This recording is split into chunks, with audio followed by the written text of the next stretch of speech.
a record of the delightful piece they're going to play this evening. Chers amis, bonjour et bienvenue dans Ça se trame chez vous. 2014, ouverture de la future ligne E, c'est l'avenir, d'accord. Mais aujourd'hui, nous allons faire un petit retour dans le passé. 1987, inauguration de la ligne A. Mais il y avait déjà des tramways il y a très longtemps à Grenoble, et ce, dès 1893. Mais ça fait à peu près 120 ans, même complètement. Mais pour vous raconter la saga du tram, direction Pont-de-Claix, où nous avons rendez-vous avec des passionnés.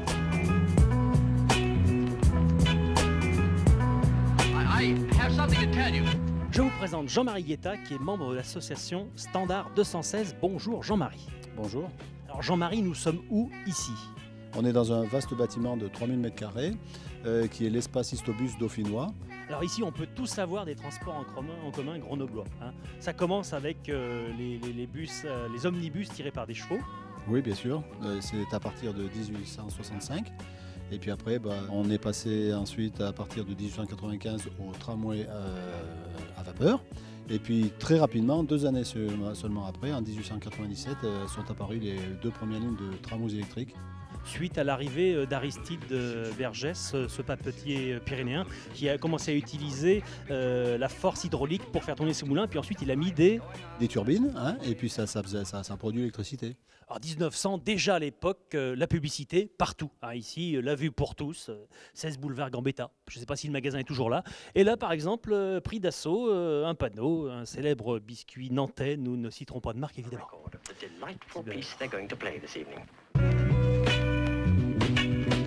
Ladies and gentlemen, ladies and gentlemen, ladies and gentlemen, ladies and gentlemen, ladies and gentlemen, ladies and gentlemen, ladies and gentlemen, ladies and gentlemen, Jean-Marie, vous êtes combien dans l'association?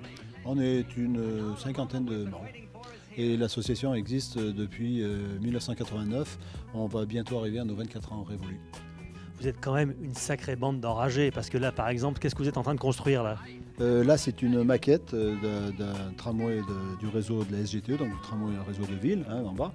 Et c'est un collègue qui travaille très bien, c'est celui qui a fait une autre maquette sur la ligne de Saint-Georges-de-Comiers-la-Mure.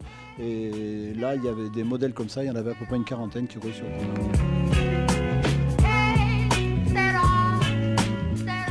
C'est la partie la plus concrète du musée, c'est les bus. Combien de bus avez-vous au total? 35. Des bus, des autobus, des autocars, des trolleybus et des autobus articulés. Et c'est quoi la différence entre un autocar et un autobus?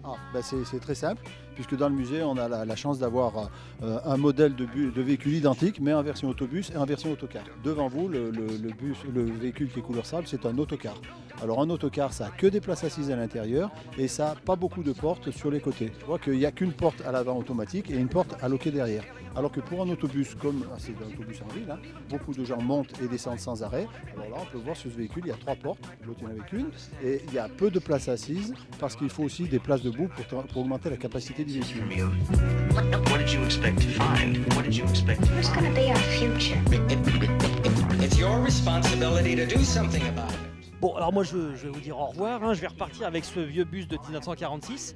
Là, c'est un Citroën, si je trouve les clés, je sais pas comment il va démarrer. Bref, alors, Histobus du Dauphinois. Voilà, Patrick, tu me feras défiler en dessous là, les contacts si vous voulez venir visiter ce musée très sympathique. Et je remercie Jean-Marie qui est par là-bas. Et à bientôt. Bon, par contre, j'arrive plus à sortir.